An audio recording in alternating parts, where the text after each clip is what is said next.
অভিনেত্রী মধুমিতা সরকারের মনে যে এখন প্রেমের লাড্ডু ফুটছে তা সবাই জানেন। তাই তো প্রেমিক দেবমাল্য চক্রবর্তীর কথা উঠলেই রীতিমতো ব্লাশ করা শুরু করেছেন তিনি। পুরনো সমস্ত কিছু ভুলে নতুন জীবনে ইনিংস শুরু করতে পুরোপুরি তৈরি তিনি।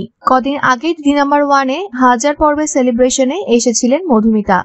সেখানে দেখা যায় প্রেমিকের কথা উঠতে রীতিমতো ব্লাশ করছেন তিনি।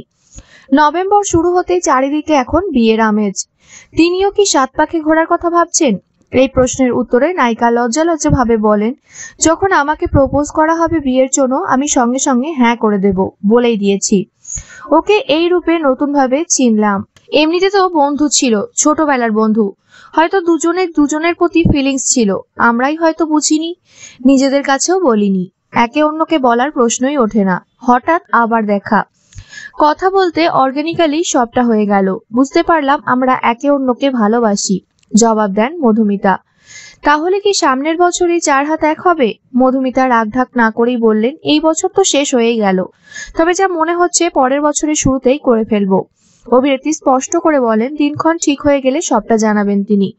মধুমিতা বলেন, দেবমাল্য যেমন মিষ্টি স্বভাবের ঠিক তেমনই বোঝেন তাকে।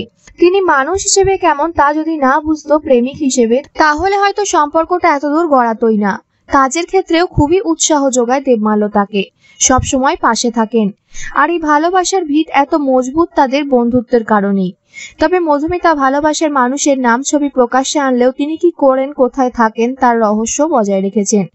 দেবমাল্য যেহেতু ইন্ডাস্ট্রির মানুষ নন, তাই তিনি চর্চায় আসতে চান না, আড়াল করে রাখতেই এই সিদ্ধান্ত।